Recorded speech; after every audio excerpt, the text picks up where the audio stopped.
I'm doing a follow-up video to the video that I did yesterday about the allegations about Robyn Brown's Etsy addiction.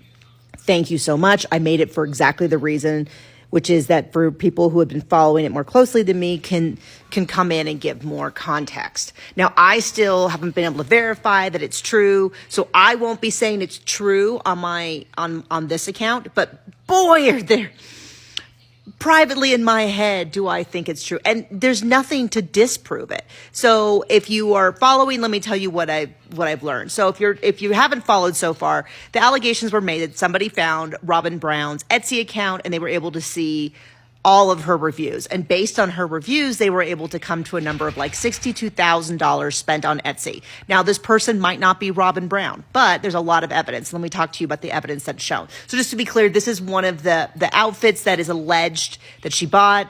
And this is part of the explanation. This is a different one. This is a different one.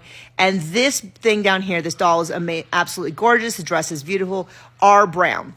That used to be a public account that you could go to. It has since gone private. And that is one of the big things that people are saying. If it's not Robyn Brown, how did the person know that people are talking about it and why did it go private? Now, I'll tell you, you can still go to this account and you can still follow it. And there's 144 people following it. So it's possible if this person is not Robyn Brown, that they privated it because they started to get dozens and dozens up to 140 people following them, and that freaked them out and they went silent. It's also possible that maybe somebody reached out or one of these reviewers reached out and said, hey, just so you know, everyone's online is thinking you're some lady from a reality show. That is one possibility.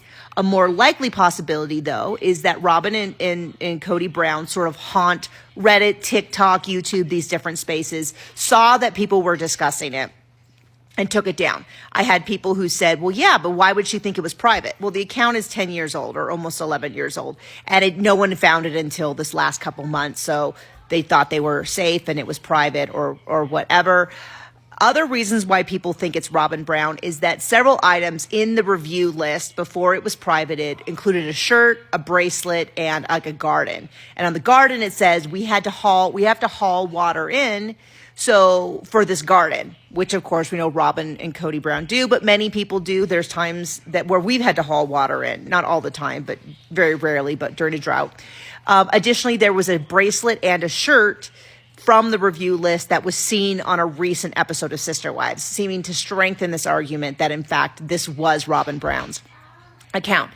If it is not Robyn Brown's account, it is an unbelievable 1 in a billion coincidence.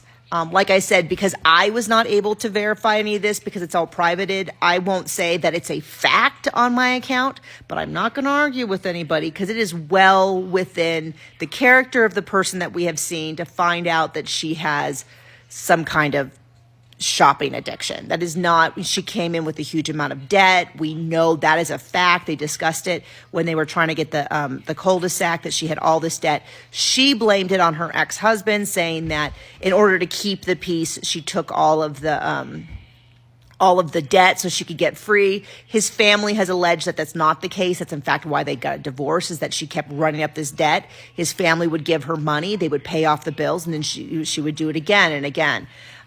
Once again, there's no proof of that either, but it certainly does fit.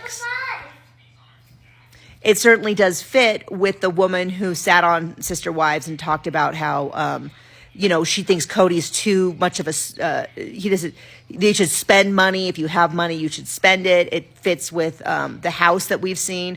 People have said, some people have pointed out that in the listings for their house, Solomon's room is full of thousands of dollars worth of Legos, all of that. And the big issue is not whether or not she's spending this money. It's the fact that that was coming from family funds.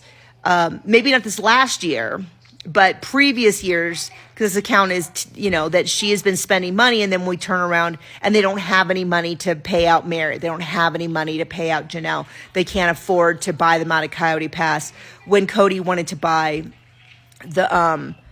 when Janelle wanted a casita on the property, Cody's like, we have no money. And yet Robyn's been able to spend all this money on other stuff. And I don't think they have $62,000 a year to spend on doll clothes money, even if they are on TV. That's a pretty big number. So, so that's kind of my summary after everything I learned. I know this is a long video, but thank you so much for sharing. Like I said, I I don't feel comfortable, but I will absolutely never disagree with someone who says that this is a fact, because, and I hope it is something that it gets into the ears of maybe Christine, Mary, or Janelle, and it gets brought up on the show. That would be my dream, but I'm not holding my breath for that.